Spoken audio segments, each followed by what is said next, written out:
Buenas tardes, jóvenes. Les envío la solución de la práctica número 2 de MATLAB. ¿Sí? Aquí tenemos el primer ejercicio, nos decía crear una función para hallar un factorial. Entonces, nosotros en MATLAB tenemos la instrucción function para crear una función, ¿sí? Y hay que darle el nombre factorial. Este es la puerta de parámetro, si pueden verlo así, o las variables de entrada que puede tener la función. Y aquí tenemos la variable de salida como tal. Como queremos hallar un factorial, no es otra cosa que el producto de los valores. Entonces, para tener un factorial de n, yo tengo que multiplicar 1 por 2 por 3 hasta ir a n. Entonces, eso me permite el for recorrer todos estos valores, pero el que va a ser el recorrido como tal, lo que tenemos que notar es que es la variable i. ¿Sí? Y a partir de eso es que nosotros empezamos a utilizar un multiplicador. Multiplicador igual a multiplicador por la variable i, que va a ser 1, luego por el 2, luego por el 3, por el 4, pero guardando los resultados hacia el lado izquierdo, en la misma variable, ¿no? Una vez que termine el for, ¿sí? Lo que va a hacer es que la f, que está yendo de retorno, devuelva el resultado del factorial. Entonces, si nosotros hacemos un recorrido, ¿sí? De los n primeros términos con un for, nosotros podemos ver que aquí también es la variable i la que está caminando en el for. Entonces, aquí yo voy a decir el factorial del 1, pero este factorial me devuelve un resultado. Eso es importante. Me devuelve el resultado y yo a ese resultado lo voy a guardar en este lugar. ¿Sí? Tenemos eso. Entonces, una vez que tengo el número, ¿sí? Y tengo el resultado del factorial, después de eso ya es el momento para poder hacer el mostrado. Digo, el factorial de i, en este caso, porque es la i en la que ha ido para ser evaluada. ¿Cuánto va a ser? En este caso es el RF, que es la variable resultado del factorial. ¿No? Tenemos ahí entonces, para cada i que va a recorrer la i con el 1, con el 2, con el 3, con el 4, con todos los valores de la i, es que se va a poder hallar el factorial. Ahora, el segundo ejercicio que nos decía, hallar una función, crear una función primo que devuelva true si un número es verdad o si un número no es primo, que devuelva un false. Entonces, para poder hacer la función que sea primo o no primo, voy a recurrir a una función que se llama cuenta div, que lo habíamos hecho en clases, ¿no? ¿Qué es lo que hace cuenta div? Cuenta los divisores de la variable de entrada, que es n como tal, ¿no? Cuenta y dice n módulo i es igual a 0, es decir, la i que va a ser el recorrido de 1 hasta n, del 1, del 2 hasta llegar a n, está verificando si la i divide exactamente a la n. Y si es así, es un divisor. Y si cumple con esto, contador de divisores más 1. Entonces, eso es lo que hace esta función de contar divisores todo el tiempo, ¿no? Pero de un número n. Y la respuesta vuelve a devolver en este lugar, ¿no? Devuelve el resultado que tiene la función como tal. Ahora, aquí tenemos una función que es primo, ¿sí? Entra un número a esta función para ser evaluado si es primo o no, y va a tener la respuesta que me piden, ya sea un true o un false. Entonces, para saber si es primo, voy a recurrir a esta función cuentadiv y le voy a mandar mi x que ha entrado por la puerta de parámetro. Le mando la x y le digo cuántos divisores tiene esa x. Como esta función devuelve un valor que está aquí, esta me va a devolver en el lado izquierdo, en este caso aquí mismo en la función, y nosotros lo vamos a guardar en una función que en la parte izquierda, que es una variable, en este caso res. Si res es igual a 2, entonces quiere decir que la x tiene dos divisores. Res es igual a 2, entonces si tiene dos divisores, retorno un true. Caso contrario, retorno un false. ¿Sí? De esa manera. Ahora nosotros podemos hacer nuevamente un recorrido de los n primeros términos y ver el valor de la variable i para el 1, para el 2, para el 3, ¿quiénes son primos? La respuesta nuevamente la vamos a capturar al lado izquierdo y con el if voy a evaluar qué es lo que me ha llegado en la respuesta. En la respuesta me puede haber llegado un true si la i que he mandado es primo. Y si la i que he mandado no es primo, es un 4, me va a llegar un false. Entonces, si me llega un true, voy a decir el número tantos, que es la i a la que he mandado a ser evaluada, la i es primo. Si me dice no, no es un true, caso contrario, entonces el número que he enviado no es primo. ¿Sí? De esa manera. En los siguientes dos ejercicios, en el 3 y en el 4, vemos ecuaciones lineales y ecuaciones cuadráticas, ¿no? En la lineal es de la forma x más b igual a 0. Entonces, aquí, lo único que tenemos que hacer es, primero en las ecuaciones siempre vamos a tratar de utilizar, ¿sí?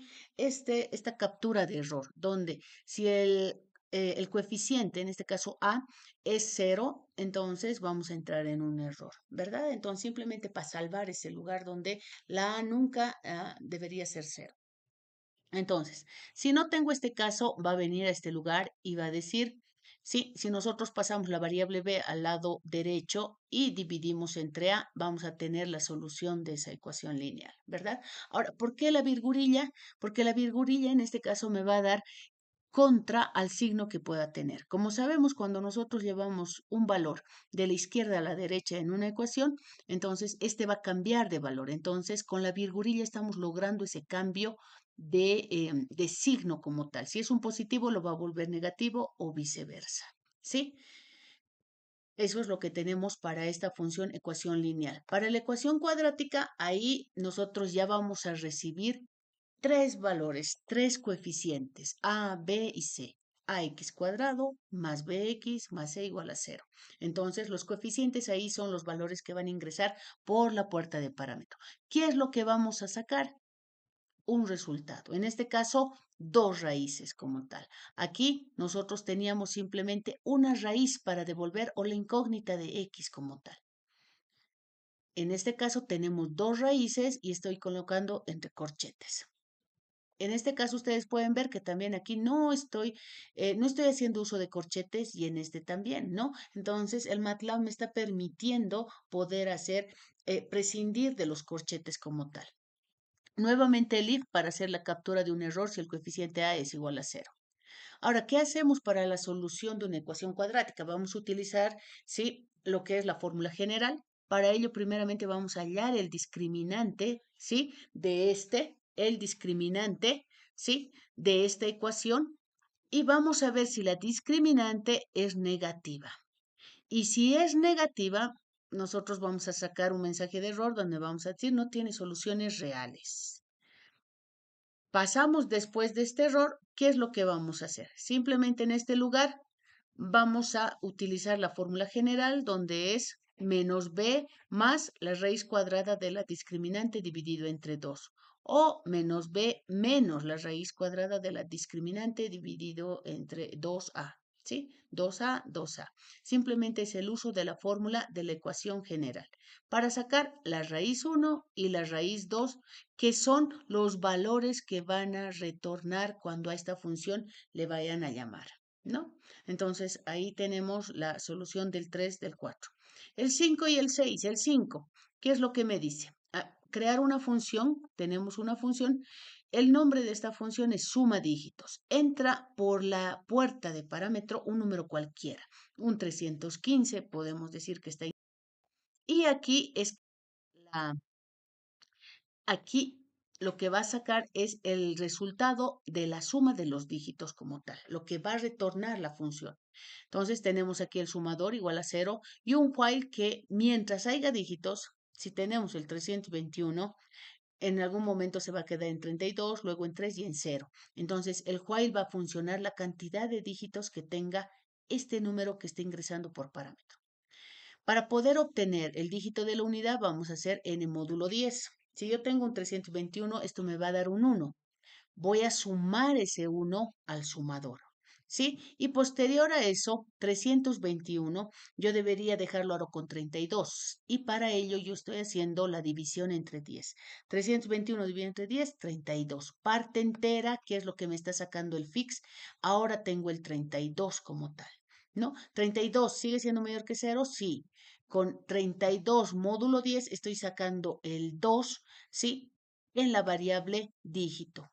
Ese 2 voy a agregar nuevamente al sumador y otra vez ese 2 voy a hacer desaparecer con la división entre 10. Es decir, un 32 dividido entre 10 simplemente me va a dar el 3. Parte entera, 3 nada más.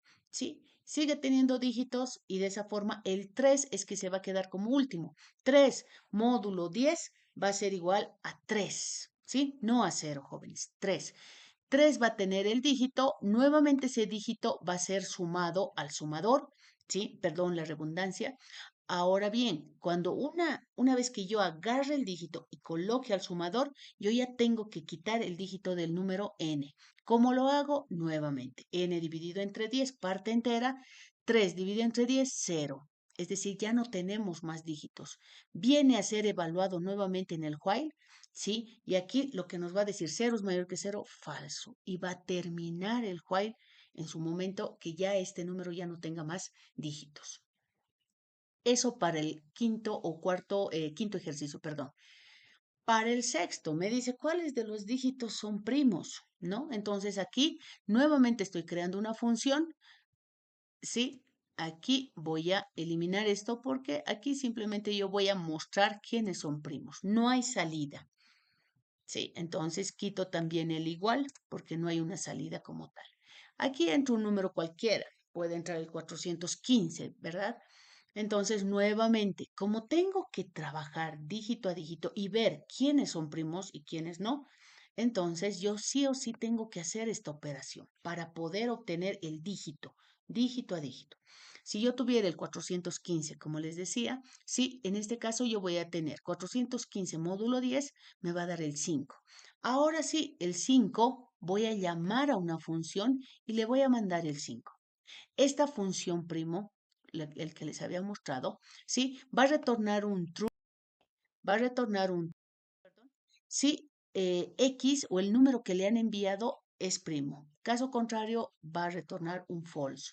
Entonces, aquí lo que yo estoy diciendo, en la llamada a esta función, lo que me está devolviendo es true, ¿sí? Entonces yo voy a decir el dígito es primo. ¿Y quién es el dígito? Al dig que he mandado. Pero con el new2str yo estoy convirtiendo el número de un número, ¿sí? A una cadena para poderlo mostrar dentro del disk. Por sí y por no, aún sea primo o no sea primo, yo tengo que quitar el dígito que ha sido evaluado, si es primo o no es primo. Tengo que quitarlo y eso lo hago con n dividido entre 10. ¿Sí, jóvenes? Bueno, espero les sirva. Si alguna duda tuvieran, por favor, mándenme al chat donde yo pueda, de alguna manera, poderles ayudar. ¿Sí? Muchísimas gracias.